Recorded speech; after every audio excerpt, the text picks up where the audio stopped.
What if I told you falling asleep in 2 minutes is not magic? It's a military training. Ananya looked up from the marigolds she was watering, surprised to see her neighbor Arjun standing at the garden gate. Dark circles shadowed his eyes and his shoulders sagged with exhaustion. Arjun, it's barely 6 o'clock. What are you doing here? He stepped into the flower garden, running his hands through his hair. I haven't slept properly in 3 weeks, Ananya.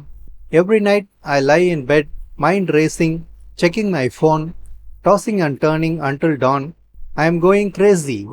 Ananya set down her watering can and guided him to the wooden bench surrounded by blooming jasmine. Tell me, what happens when you try to sleep? My brain just won't shut off, Arjun said, his voice cracking. I think about work deadlines, family problems, what I said wrong in meetings. I try counting sheep, but then I start worrying about whether I am counting correctly. He laughed bitterly. I have tried everything, meditation apps, sleeping pills, and even that weird pillow my mom bought. Nothing works for me. The morning breeze carried the scent of flowers as Ananya watched her friend's distress. You know, during World War II, pilots had the same problem.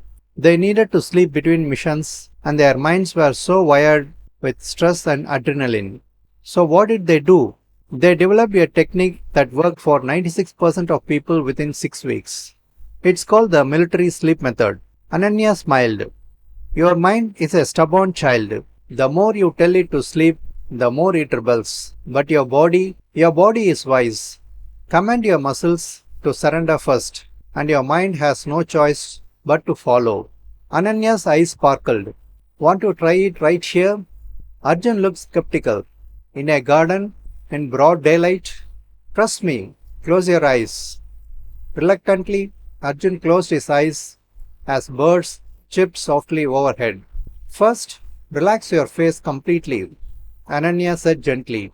Your forehead, your eyes, your cheeks, your jaw. Let everything go soft, like you are sinking into these flower petals. Now, your shoulders, drop them. Feel them melt downward. Let your arms go limp at your sides. Arjun's breathing began to slow. Breathe out and relax your chest. Feel your legs getting heavy, like they are roots growing into the earth. From your thighs to your calves to your feet, everything is sinking, releasing. Now, here is the secret, Ananya whispered. Clear your mind by imagining one of three things. Lying in a small boat on a calm lake under a blue sky, swinging in a hammock in a dark room, or simply repeating, don't think, don't think, don't think for 10 seconds. The garden fell silent except for the gentle buzz of bees. Arjun's face had smoothed, his breathing deepened. Arjun, Ananya whispered. A soft snore escaped his lips. She smiled, covering him with her shawl. 20 minutes later, Arjun stood awake, looking more refreshed than he had in weeks.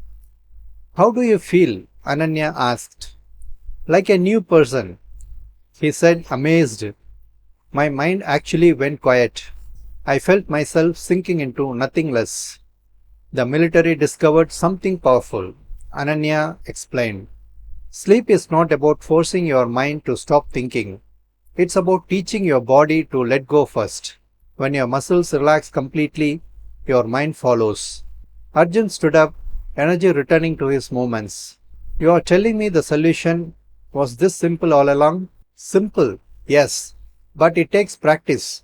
The pilots trained this for 6 weeks before it became automatic. As they walked toward the garden gate, Arjun turned back.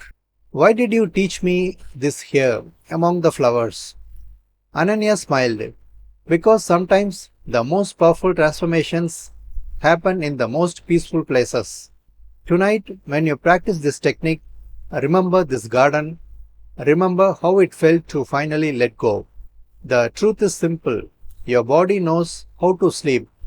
You just need to get out of its way. Have you ever felt this way or faced a similar situation? Please write your comments and share your thoughts so they can be helpful to everyone. Thanks for watching. Have a great day.